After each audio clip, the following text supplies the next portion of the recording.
question number 90ত কৈছে simple ইণ্টাৰেষ্টত কিবা এটা পইচা দিয়া গৈছে 4 বছৰত initially at what rate percent কিমান ৰেট পাৰ্চেণ্টত চিম্পল ইণ্টাৰেষ্টৰ ফৰ্মুলাটো কি হয় PRT/100 হয় ন SI ইকুৱেল প্ৰিন্সিপাল থাকে ৰেট থাকে আৰু টাইম থাকে তো টাইমটোতো 4 ইয়াৰ্ছ কৈছে ৰেটটো কিমান সুধিছে আৰু প্ৰিন্সিপালটো কিমান হ'ব প্ৰিন্সিপালটো দিয়া নাই কিন্তু সাম অফ মানি x লৈছোঁ সেইটো 4 টাইমছ হ'ব x ৰুপিজ যদি ইণ্টাৰেষ্টত দিছিলে 4x হৈ গৈছে ঠিক আছে এইটো মই এতিয়া অলপমান 100 ধৰিয়া কৰোঁ এইটো 100 হয় 100 ইউনিট আছিল 4 বছৰত কিমান হৈ গ'ল 400 হৈ গ'ল কাৰণ 4 টাইমছ হৈছে ন তো ইণ্টাৰেষ্ট কিমান পাইছে 300 যদি 100 টকা হয় 400 টকা পালে 300 টকা কিমানত হৈছে 4 বছৰত হৈছে কিমান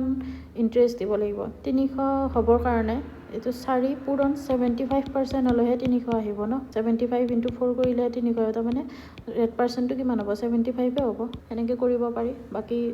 বেচিক্সত কৰিলে এইটো ইভেন এইটোতো 4x - x মানে 3x এইটো চিম্পল ইণ্টাৰেষ্ট PRT/100 কৰিব পাৰি P মানে x ইনটু এইটো SI ইকুৱেল P প্ৰিন্সিপাল কিমান আছিলে x ৰুপিজ R মানে R পাৰ্চেণ্টটো আমি নাজানো R বাই T2 4/100 এইটো কৰিলেও একে আহিব আৰু ভেলুটো x কেঞ্চেল হৈ যাব এইটো 300 আহিল